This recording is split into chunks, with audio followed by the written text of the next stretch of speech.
been a big fan of bouncers. They always seem to make such arbitrary decisions about you and whether you can get in somewhere. And what's that rule about trainers? I never quite understood that. The thing is, you just can't seem to reason with them.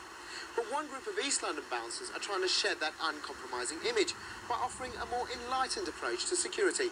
Tim Samuels met them.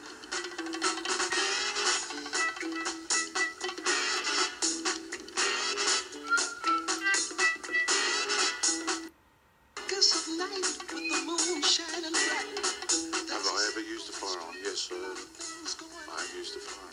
The man of the hour has an air of great power.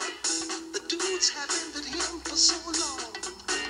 Oh, Superfly, you're gonna make your fortune back.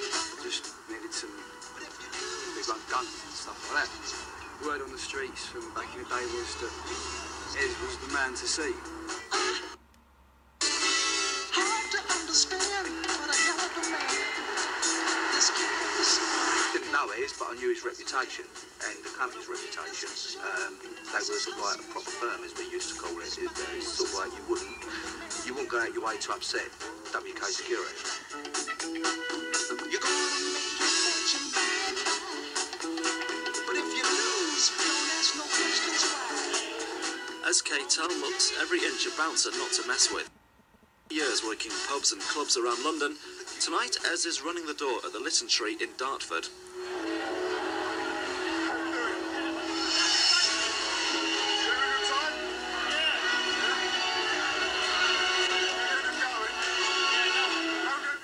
Ez isn't just a bouncer who works the floor, he's become a big player in the world of door security.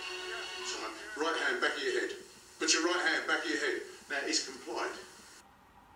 This is pain compliance technique. I'm just rolling. Over in East London, Ez runs WK Security, a firm which looks after the doors for 20 or so venues, employing around 100 bouncers.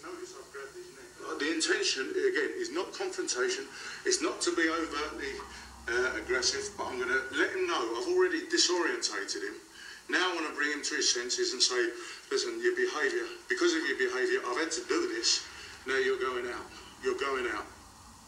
As well as Ez also flies out to America to instruct special weapons and tactics, or SWAT teams, elite forces used in hostage rescues and other high-risk assignments. Jesus is the way, the truth, and the life. We thank you for that, Lord Jesus. That's why. But once a week, his office becomes home to a prayer session led by Ez. We was probably all just the same, you know. They can't get Bouncer, security firm boss, SWAT instructor, born-again Christian. I have no greater joy than to hear walk in truth. Ez's remarkable conversion to Christianity is rooted in the violent world of nightclubs. 10 years ago, Ez suffered a savage beating in a club. And I walked into three of the largest men you've ever seen, sort of my height, but twice as wide, all three of them, big guys. They all had bats, they all had these baseball bats, and they smashed me. Beaten to near death, Ez was left in chronic pain, which wasn't getting any better. Out of desperation, he eventually with a friend. It was there one Sunday that Ez, who was anything but religious, experienced what he says was a miracle healing. It took a while to register. I've got no pain, and not only that, I could clench my teeth together. Then I found that I could hear again. Then the pains in the top of my head, they subsided. They didn't totally go at that point, but they subsided. Then my eye, which I couldn't see, I could see with a blur, probably out my left eye. And it began to open up. It was just like as you see a flower coming into bloom, it began to open up. I just started thanking God, and I ran back in that auditorium, sat at my seat, and I raised my hands, and I praised God. And that night I said, Jesus, I believe you're real. God's all-seeing and all-knowing. He's watching how we behave, yeah? But more importantly, he can see in our heart that we prevent. His charisma means that he isn't the only born-again bouncer around. Following his conversion, a number of Ez's bouncers have also become religious.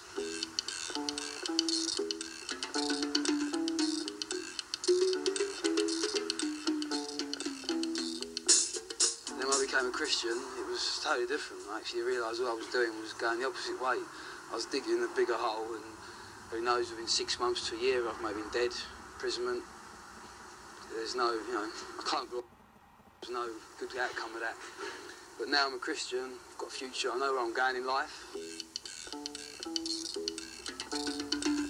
I'm a Christian, and it's made me a better person because I'm not running around with samurai sword down my trousers, and I'm not running around with, sort of like a knife or a kosh and CS gas, etc. Obviously, I work the doors of venues and clubs, etc., etc.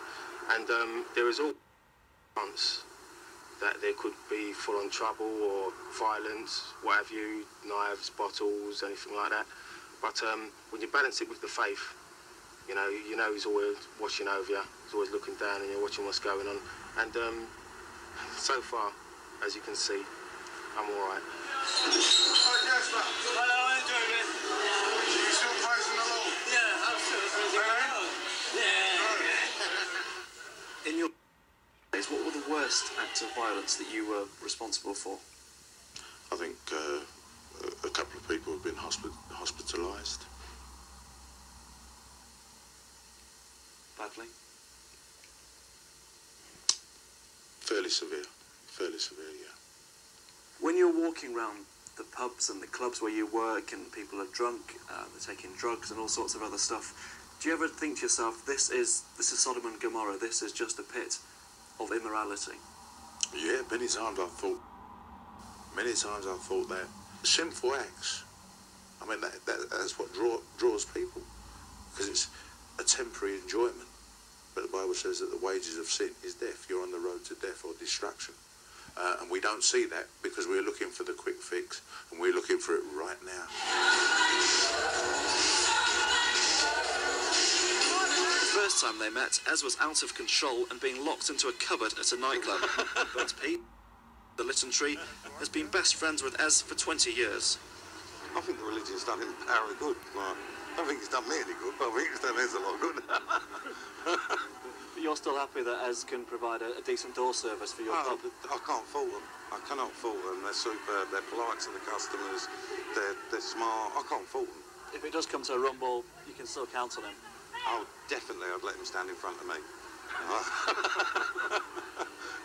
Yeah, no problems whatsoever on that part.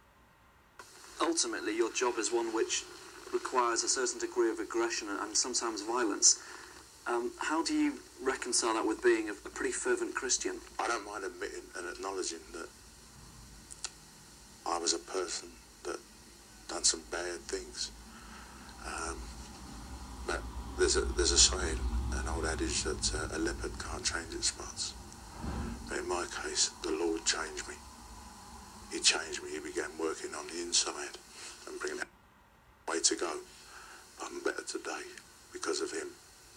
Well, I bet any priest who had that lot watching over his congregation will get a few extra tenors in the collection.